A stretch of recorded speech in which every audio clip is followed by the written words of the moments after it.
Dia das Mães chegando e eu queria poder falar tantas coisas para as mães que me seguem, mas eu escolhi 3 coisas que eu considero bem importantes para nós refletirmos nessa semana de Dia das Mães. E eu sei também que mães não costumam ter muito tempo, então eu prometo que eu vou tentar fazer um vídeo curto e objetivo abordando esses 3 pontos. Nós vivemos numa sociedade que valoriza as pessoas pelo salário que elas recebem, os títulos que elas possuem, a aparência delas, que valorizam as pessoas pelas habilidades que elas têm. Mas o valor de uma mãe não se mede pelo seu contra-cheque, nem pelos diplomas que ela conquistou ao longo da vida. Também não se mede pela circunferência da sua cintura, tampouco pela quantidade de tarefas que ela consegue executar num dia. O valor de uma mãe também não se mede pela via de parto que ela escolheu, se ela conseguiu ou não amamentar o seu filho, se o seu filho dormiu a noite inteira desde os primeiros meses ou se dorme com ela ainda na sua cama. Apesar de na maternidade nós nos avaliarmos muito a partir de todas essas coisas que eu falei e muitas outras, não é nada disso que define o nosso valor enquanto mãe. Ao meu ver, o valor de uma mãe se mede pelo efeito que ela é capaz de provocar na vida do seu filho e, consequentemente, na sociedade, seja pelo cuidado, pelo afeto que ela oferece a este filho, seja pela negligência e pela ausência que também há na relação com o mesmo. Seguindo essa linha de raciocínio, podemos entender, então, que o valor de uma mãe pode ser, entre outras coisas, avaliado através do efeito da privação da mãe. Essa é uma expressão que John Bowlby usa nesse livro aqui, Cuidados Maternos, e que eu quero compartilhar alguns trechinhos rápidos com você. Primeiro, ele define o que seria a tal privação da mãe. Ele coloca assim: chama-se privação da mãe a situação na qual uma criança não encontra este tipo de relação. É uma expressão ampla que abrange um grande número de situações diferentes. Assim, uma criança sofre privação quando, vivendo em sua casa, a mãe, ou mãe substituta permanente, é incapaz de proporcionar-lhe os cuidados amorosos de que as crianças pequenas precisam. E ainda uma criança sofre privação se por qualquer motivo é afastada dos cuidados de sua mãe. Mais à frente ele vai falar sobre a privação parcial, a privação quase total e a privação total. E ele diz assim: os efeitos perniciosos da privação variam de acordo com o seu grau. A privação parcial traz consigo angústia, uma exagerada necessidade de amor, fortes sentimentos de vingança e, em consequência, culpa e depressão. Uma criança pequena, ainda imatura de mente e corpo, não pode lidar bem com todas estas emoções e impulsos. A forma pela qual ela reage a estas perturbações em sua vida interior poderá resultar em distúrbios nervosos e numa personalidade instável. A privação total, que será o foco principal deste livro aqui, tem efeitos de alcance ainda maior sobre o desenvolvimento da personalidade e pode mutilar totalmente a capacidade de estabelecer relações com outras pessoas. Com base nisso que eu acabei de ler aqui no livro Cuidados Maternos, a primeira coisa que eu quero enfatizar no vídeo de hoje é que nós, mães, ao ocuparmos essa função, temos um grande valor. A função materna tem um valor tremendo, que irá, assim, gerar efeitos na vida das crianças que um dia se tornarão adultos, e esse efeito se estenderá por toda a vida. Então, sim, nós podemos reconhecer que há um valor tremendo na maternidade. O segundo ponto que eu quero enfatizar é sobre a mãe possível. Existem mães que sofrem na maternidade um senso de desvalor porque elas acreditam que têm menos valor como pessoa, como mulher, por serem só mães, né? Porque ser mãe não é ser só, mas ok, às vezes as pessoas têm essa sensação.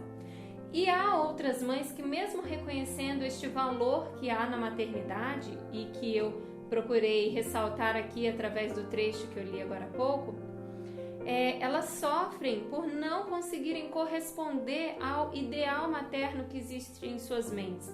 Elas não conseguem ser exatamente a mãe que elas gostariam de ser para os seus filhos e isso gera sofrimento. E aí nós precisamos entender que nós estaremos lidando com a mãe ideal dentro da nossa mente e a mãe possível, que é aquela mãe que nós somos capazes de ser na realidade. A mãe ideal, ela vai existir, ela sempre vai existir. Ela vai existir com base na nossa cultura, com base na nossa história familiar, com base naquilo que a gente estudou ao longo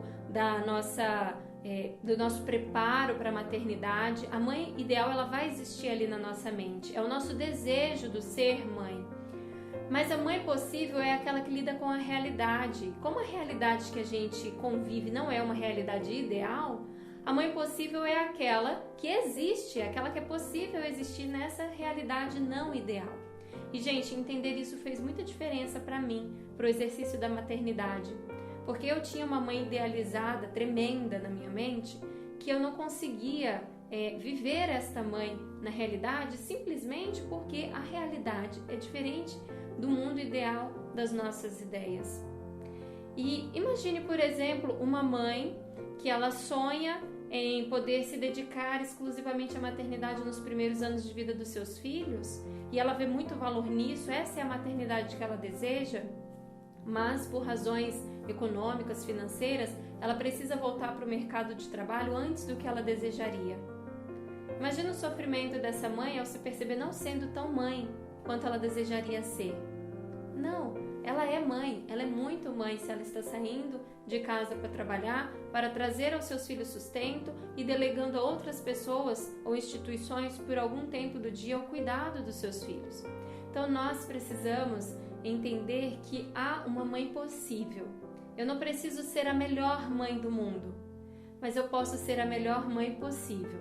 Essa mãe pode ser o meu objetivo, muito mais real, muito mais palpável do que aquela mãe ideal. E por fim, o terceiro ponto que eu quero ressaltar aqui é sobre a necessidade de autocompaixão materna. Culpar-se, cobrar-se, criticar-se, isso é uma prática muito comum na maternidade. Eu costumo dizer que nasce uma mãe, nasce uma porção de culpas, porque a mulher, ela já começa a sentir culpa em torno da maternidade antes mesmo de se tornar mãe. É possível sentir culpa porque não engravidou, é possível sentir culpa porque engravidou, é possível sentir culpa por diversas razões durante toda uma vida materna, e por isso nós precisamos saber tratar a nós mesmas com a devida autocompaixão, que oferecerá a nós muito mais leveza e felicidade ao vivenciarmos a maternidade. E a autocompaixão, ela é composta de 3 elementos, como você com certeza já me ouviu falar aqui nesse canal.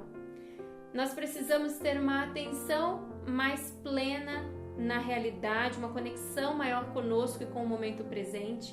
E quantas vezes a nossa mente materna está lá no futuro, está lá nas várias coisas que nós temos para fazer enquanto estamos aqui no presente, não é verdade? A autocompaixão envolve também o senso da humanidade compartilhada, nos percebermos semelhantes a outras mães, na nossa experiência, no sofrimento, nas nossas falhas. E para isso eu costumo recomendar que as mães participem de grupos de mães, seja no WhatsApp, no Facebook, grupos presenciais, mas que você tenha troca com outras mães para conseguir perceber o que é a realidade da maternidade em experiências de outras pessoas que não apenas a sua. Isso aumenta bastante o nosso senso da humanidade compartilhada. E a autocompaixão também envolve a autobondade, uma forma gentil e respeitosa como nós podemos nos tratar. E que se nós praticarmos, poderemos nos tornar nossa melhor amiga, ao invés de vivermos uma maternidade muitas vezes solitária. Esses eram os 3 pontos que eu queria levantar para reflexão, agora que estamos nos aproximando deste Dia das Mães. Eu desejo a todas as mães que me assistem um feliz Dia das Mães, uma maternidade plena, feliz, que te realize e que torne a sua vida ainda mais significativa. Parabéns pelo seu dia.